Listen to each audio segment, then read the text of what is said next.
రాజధాని అమరావతి నిర్మాణం అర్ధాంతరంగా ఆగిపోవడానికి కారణం ఏంటి? ఒక కారణం కాదు, చాలా కారణాలున్నాయి. ప్రభుత్వం మారడం ఒక కారణం, అమరావతిపై వైసీపీ అధినాయకత్వం స్టాండ్ మారడం ఇంకొక కారణం, 3 రాజధానులు ప్రతిపాదించడం మరొక కారణం. వీటన్నిటిని పక్కన పెడితే రాజధానికి 1,00,000 కోట్ల రూపాయలు ఖర్చు పెట్టేంత ఆర్థిక శక్తి లేదు అనేది అప్పటి జగన్ ప్రభుత్వం చెప్పిన ప్రధాన కారణం. అమరావతిపై ముందుకు వెళ్లకపోవడానికి వైఎస్ జగన్ చెప్పిన అభ్యంతరం కూడా ఇదే. కానీ అమరావతికి 1,00,000 కోట్లు కాదు, 64,721 కోట్ల రూపాయలు ఖర్చు చేస్తున్నామని చెప్తోంది కూటమి ప్రభుత్వం. మరి అన్ని వేల కోట్లు ఎలా వస్తున్నాయి ఈ ప్రభుత్వానికి? రాజధాని నిర్మాణం అనేది గత ప్రభుత్వానికి ఆర్థిక భారంగా కనిపిస్తే ఈ ప్రభుత్వానికి మాత్రం 65,000 కోట్ల రూపాయల ఆర్థిక వనరులు ఎలా కనిపిస్తున్నాయి? రాజధాని నిర్మాణ ఖర్చుపై ఇటు రాష్ట్ర ప్రభుత్వం నుండి అటు కేంద్ర ప్రభుత్వం నుండి ఈ మధ్య ఒక స్పష్టమైన సమాధానం వచ్చింది. ఆ ఒక్క సమాధానంతో 1,00,000 కోట్ల ఖర్చు అనే ప్రచారానికి శాశ్వతంగా తెరపడింది. అమరావతి ఒక సెల్ఫ్ ఫైనాన్స్ ప్రాజెక్ట్ అని రాష్ట్ర ప్రభుత్వం, రాజధాని నిర్మాణానికి ఇస్తున్న రుణం ఏపీ అప్పుల్లోకి రాదని కేంద్రం క్రిస్టల్ క్లియర్గా చెప్పారు. ఇప్పుడనే కాదు, 2014లో కూడా అమరావతి అనేది దానంతటా అదే ఆర్థిక వనరులు సృష్టించుకునే నగరం అని చెప్తూ వస్తున్నారు. సో ఇది 1,00,000 కోట్ల ప్రాజెక్ట్ కాదు, తీసుకునేది అప్పు కాదు, ఇది క్లియర్.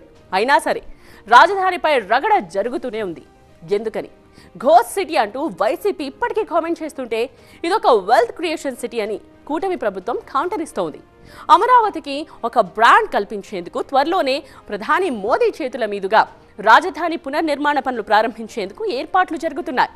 అమరావతి 2.0కి శ్రీకారం పడబోతోంది.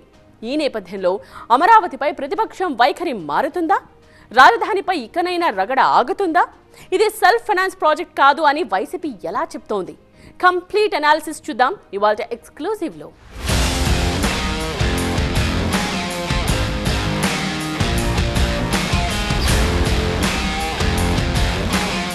ఒక్క రూపాయి ఖర్చు పెట్టకుండా ఈ నగరాన్ని అభివృద్ధి చేస్తానని చెప్పాను.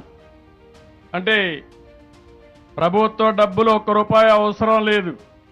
సెల్ఫ్ ఫైనాన్సింగ్ ప్రాజెక్ట్ ఇది. ఉపాధికి ఇది ఒక కేంద్రం. పేద ప్రజలకు భవిష్యత్తులో సంక్షేమ కార్యక్రమాలు చేయడానికి ఆదాయాన్ని సృష్టించే ఒక గనిది. కూటమి ప్రభుత్వం ఫిబ్రవరి 28న బడ్జెట్ ప్రవేశపెట్టింది.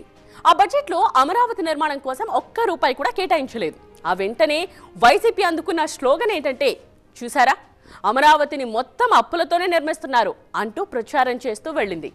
ఇప్పటికే ఆంధ్రప్రదేశ్ అప్పుల్లో కూరుకుపోయిందని చెప్తూనే మళ్ళీ అమరావతి కోసం 1,000 కోట్ల రూపాయల అప్పులేంటి అని విమర్శలు గుప్పించింది.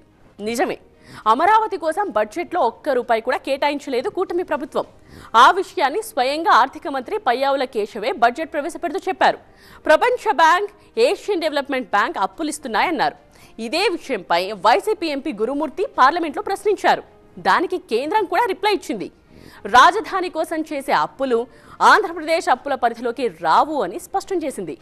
పార్లమెంట్లో ఈ ప్రశ్న అడిగి తమ నోట్లో పంచదార పోశారని వైసీపీకి తెగ థ్యాంక్స్ చెప్తోంది టీడీపీ.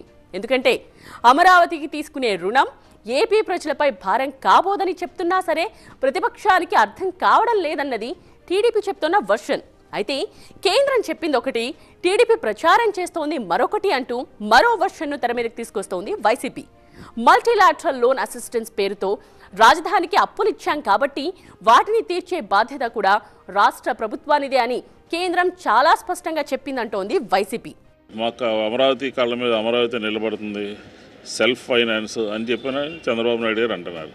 సెల్ఫ్ ఫైనాన్స్ అయినప్పుడు మరి ఏడీబీ నుంచి తెచ్చారు, ప్రపంచ బ్యాంకు నుంచి తెచ్చారు, ఇంకొక దాని దగ్గర నుంచి అప్పు తీసుకొచ్చారు. మరి ఇదంతా ఎట్లా క్లారిటీ లేదు. కేంద్రం ఏమో ఒకటి చెప్తుంది, రాష్ట్ర ప్రభుత్వం ఏమో ఒకటి చెప్తుంది. ప్రజలకి సమగ్రంగా విశదీకరించినటువంటి పరిస్థితి అయితే కనపట్టలేదు. ఇప్పుడు రాజధాని నిర్మాణము సెల్ఫ్ ఫైనాన్స్ అనగా భూములను ప్రైవేట్ వ్యక్తులకు కానివ్వండి, ప్రభుత్వ సంస్థలకు కానీ ప్రభుత్వం ఇచ్చి వారి దగ్గర నుంచి రీజనబుల్ అమౌంట్లు తీసుకొని ఫైనాన్స్ డెవలప్ చేసి, లేదా సింగపూర్ వాళ్ళతో ఒప్పందాలు, వరల్డ్ బ్యాంక్ వాళ్ళతో ఒప్పందాలు, అయితే మనకు అర్థం కాని భాషలు, మనకు అర్థం కాని వ్యవహారాలు చాలా చెప్పారండి. రాజధాని నిర్మాణం పూర్తిగా సెల్ఫ్ ఫైనాన్స్తో నిర్మాణం జరగాల్సిన పరిస్థితి ఇప్పుడు ఉందా, జరుగుతుందా? మీకు నమ్మకం ఉందా? నాకైతే నమ్మకం లేదు. అంత పెద్ద నిర్మాణానికి కావాల్సిన ఆర్థిక వనరులను ఎలా చేస్తారు? అయితే దీనికి కౌంటర్గా రాష్ట్ర ఆర్థిక మంత్రి పయ్యావుల కేశవ్ ఓ సమాధానం ఇచ్చారు. అమరావతి ఒక సెల్ఫ్ సస్టైనబుల్ ప్రాజెక్ట్ కాబట్టి మెజారిటీ నిధులను సిఆర్డీఏనే సమకూర్చుకుంటుంది అని స్టేట్మెంట్ ఇచ్చారు. సిఆర్డీఏకు రాష్ట్ర ప్రభుత్వం తాత్కాలికంగా సపోర్ట్ ఇస్తూ బయటి సంస్థల ద్వారా రుణాల రూపంలో నిధులు సమకూర్చి ఇవ్వడమే తమ బాధ్యత అని కూడా చెప్పారు. రేపొద్దున మంచి ధర పలికిన తరువాత అమరావతి భూములను అమ్మేసి ఆ అప్పులను తీర్చేది కూడా సిఆర్డీఏనే అని చెప్పుకొచ్చారు పయ్యావుల కేశవ్. అమరావతి ప్రాజెక్ట్ డిజైనింగే అలా ఉంది అంటూ క్లారిటీ ఇచ్చారు. చంద్రబాబు నాయుడు గారు ఆ రోజు చెప్తే జగన్మోహన్ రెడ్డి గారు ఈ రాజధాని కట్టాలంటే లక్షల కోట్లు కావాలి, మా దగ్గర డబ్బులు లేవన్నారు. ఇవాళ ఏముంది, లక్షల కోట్లు మేము పెడుతున్నాం ఏమన్నా? సిఆర్డీఏ మొబిలైజ్ చేసుకుంటా ఉంది. సిఆర్డీఏతో నుంచే డెవలప్మెంటల్ యాక్టివిటీ స్టార్ట్ చేస్తూ ఉన్నాం. రేపొద్దున సిఆర్డీఏనే ల్యాండ్స్ అమ్మి వాటిని లోన్స్ని రీపే చేసుకుంటుంది. కేవలం ప్రజల్ని ఇన్ని రోజులు మభ్యపెట్టారు, ప్రజలతో జీవితాలతో ఆడుకున్నారు. అమరావతిపై ప్రజలకు కూడా ఒక క్లారిటీ వచ్చినట్టుంది. బహుశా అది అర్థం చేసుకునే కాబోలు మాజీ మంత్రి బొత్స సత్యనారాయణ కూడా ఓ మాట అన్నారు. ఏపీకి 3 రాజధానులు అనేది వైసీపీ విధానం అంటూనే రాజధాని విషయంలో తమ పార్టీ విధానం ఏంటనేది చర్చించుకుని చెప్తామన్నారు బొత్స. గతంలో అమరావతిని శ్మశానంతో పోల్చింది తానేనని ఒప్పుకున్న బొత్స నోటి వెంట ఈ తరహా వ్యాఖ్యలు రావడంతో అమరావతికి ఇక అన్ని మంచి శకునములే అనే చర్చ జరుగుతోంది. అయితే ఈ విషయంపై క్లారిటీ ఇవ్వాల్సింది మాత్రం వైసీపీ అధినేత జగనే. కాకపోతే గతంలో 3 రాజధానుల ప్రతిపాదనకు ముందు బొత్స సత్యనారాయణ నుండే ఫస్ట్ స్టేట్మెంట్ వచ్చింది. ఆనాడు బొత్స మాటలను బట్టే ఏకైక రాజధానిగా అమరావతి కొనసాగదు అని అర్థమైంది. సో ఇప్పుడు కూడా బొత్స ద్వారానే అమరావతిపై వైసీపీ విధానం ఏంటో చెప్పించేలా ఉన్నారనిపిస్తోంది. మేము చెప్పాం కదండి, మా విధానం 3 రాజధానులు అవసరం చెప్పాను నేను ఆ రోజుకి. మళ్ళీ ఈ రోజు నువ్వు అడుగుతున్నావు కాబట్టి మా పార్టీ విధానాన్ని మేము డిస్కస్ చేసుకొని చెప్తాము. ఆ రోజుకి మాది 3 రాజధానులు మా విధానం. అప్పుడు ఆ రోజుకి నేను ఈ రోజుకి మళ్ళీ పార్టీ డిస్కస్ చేసుకొని చెప్తాను. మేము డిస్కస్ చేసుకొని మేము చెప్తాము. ఆ రోజుకి మా విధానం ఇది. అందులో ఇక్కడ శాసన రాజధాని పెడదామని ఇక్కడ వచ్చి తయారు చేద్దామని అనుకున్నాం. ఈరోజు మీరు అడిగారు కాబట్టి మళ్ళీ ఈ సమస్య మళ్ళీ ముందుకు వస్తే దాని మీద డిస్కస్ చేసుకొని మేము చెప్తాం. ప్రతిపక్షం విధానం ఎలాంటిదైనా సరే అమరావతికి ఇక ఎలాంటి అడ్డంకులు లేవనేది సుస్పష్టం. సో ఇకపై అమరావతికి కావాల్సింది ఒక బ్రాండ్ ఇమేజ్. దేశవ్యాప్తంగా మరోసారి అమరావతి గురించి చర్చించుకోవాలంటే ఏదో పెద్ద ఈవెంటే జరగాలి. అలాంటి కార్యక్రమానికే రూపకల్పన చేస్తున్నారు సీఎం చంద్రబాబు. వచ్చే నెలలో రాజధాని పనుల పునఃప్రారంభోత్సవానికి ఏకంగా ప్రధాని మోదీని ఆహ్వానించబోతున్నారు. స్వయంగా చంద్రబాబే ఈ విషయం చెప్పారు. ప్రధాని మోదీని రప్పించడం ద్వారా అమరావతిపై విశ్వాసం పెంచడమే సీఎం చంద్రబాబు మెయిన్ టార్గెట్. ఇక్కడ అమరావతిపై విశ్వాసం లేదని కాదు, కానీ 5 ఏళ్ల పాటు రాజధాని పనులు నిలిచిపోవడం, రేపొద్దున ఎవరు అధికారంలోకి వచ్చినా ఏకైక రాజధానిగా అమరావతి ఉంటుందనే నమ్మకాన్ని కల్పించడం, రాష్ట్ర ప్రజల్లోనూ పెట్టుబడిదారుల్లోనూ ఒక విశ్వాసం కల్పించే ప్రయత్నం చేయడం కోసం ప్రధాని మోదీని రప్పిస్తున్నారు అంటున్నారు రాజకీయ విశ్లేషకులు. పైగా ఎన్డీఏ ప్రభుత్వం కూడా అమరావతి ఏకైక రాజధానిగా ఉండాలని తేల్చి చెప్పింది. అందుకు తగ్గట్టే రాజధాని నిర్మాణానికి కావాల్సిన నిధులను అప్పులు లేదా గ్రాంట్స్ రూపంలో అందిస్తోంది. ఆల్రెడీ ప్రపంచ బ్యాంక్, ఏషియన్ డెవలప్మెంట్ బ్యాంక్ నుంచి 15,000 కోట్ల రూపాయలు మంజూరయ్యాయి. హడ్కో కూడా 11,000 కోట్ల రూపాయలు ఇచ్చేందుకు సూత్రప్రాయంగా ఆమోదం తెలిపింది. ఇదంతా చేసింది కేంద్ర ప్రభుత్వమే. ఒక విధంగా అమరావతికి మోదీ ప్రభుత్వం మొదటి నుండి అనుకూలంగానే ఉంటూ వచ్చింది. ఇప్పుడు కూడా రాజధాని నిర్మాణం కోసం అసాధారణ సాయమే చేస్తూ ఉంది. కేవలం నిధులు సమకూర్చడమే కాదు, అమరావతి పనుల విషయంలోనూ తమ పాత్ర ఉండాలనుకుంటోంది.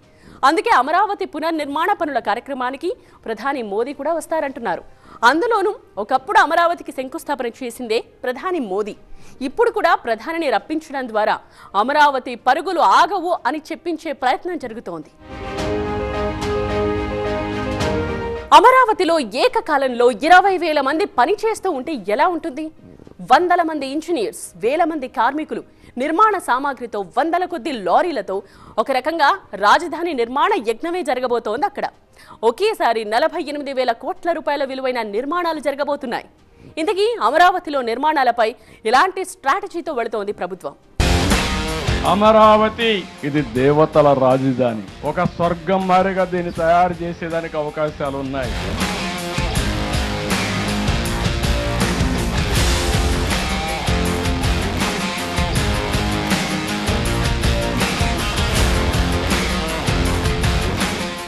Welcome back to TV9 exclusive.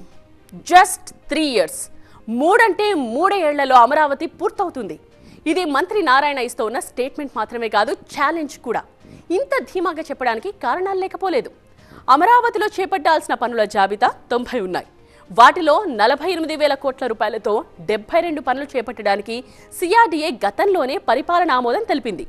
వాటిలో 40,000 కోట్ల రూపాయల విలువైన 62 పనులకు CRDA, Amaravati development corporation tenders కూడా పిలిచాయి.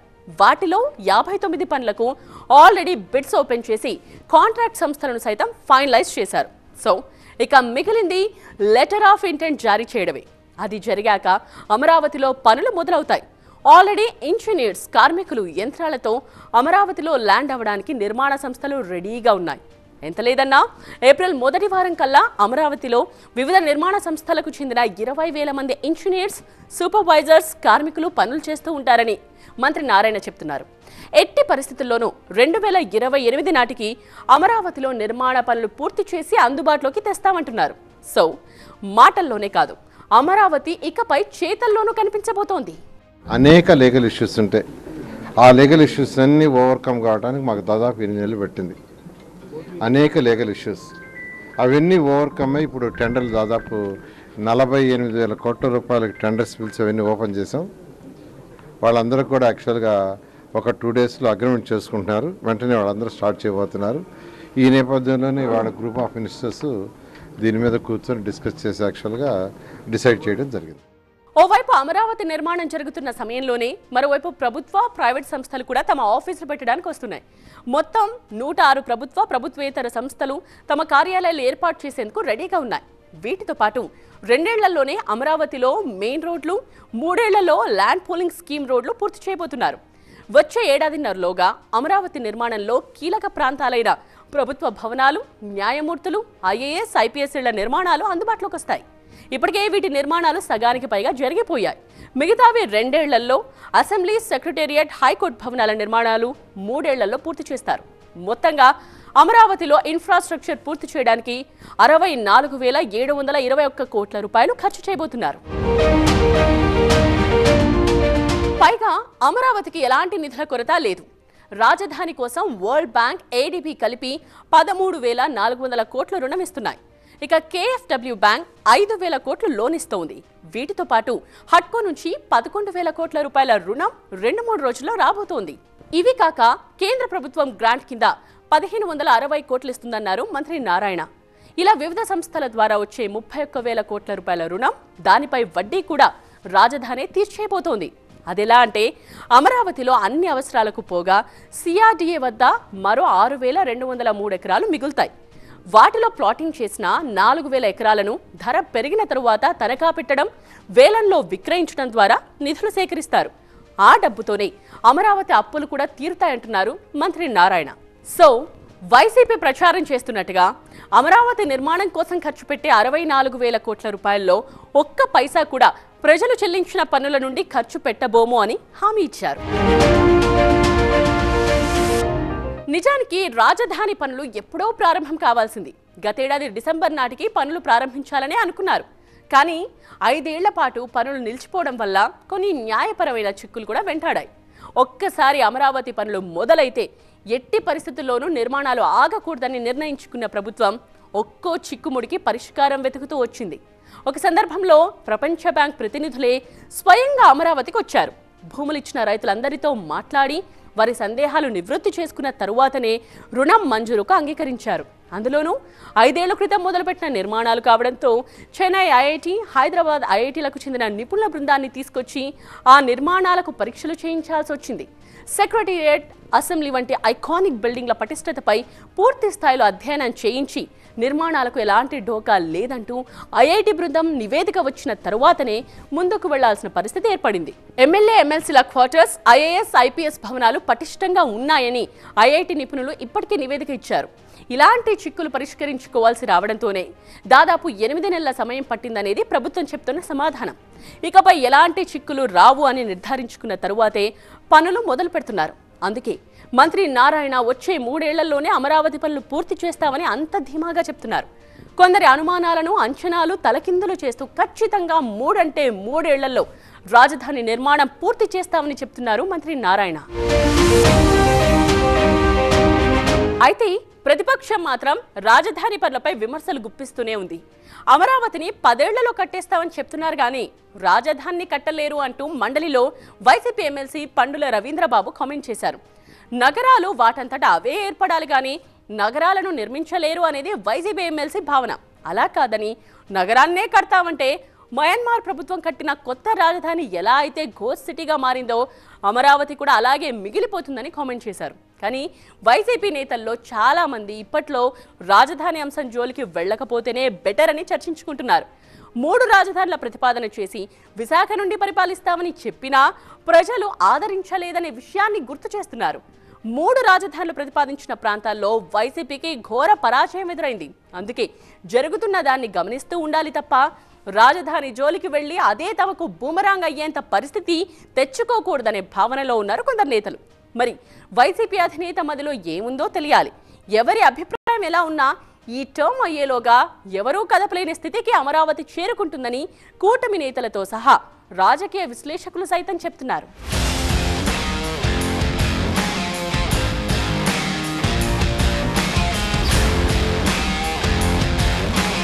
ఇది వాటి TV9 ఎక్స్క్లూజివ్. చూస్తూనే ఉండండి TV9. అమరావతి ఇది దేవతల రాజధాని. ఒక స్వర్గం మారిగా దీన్ని తయారు చేసేదానికి అవకాశాలు ఉన్నాయి.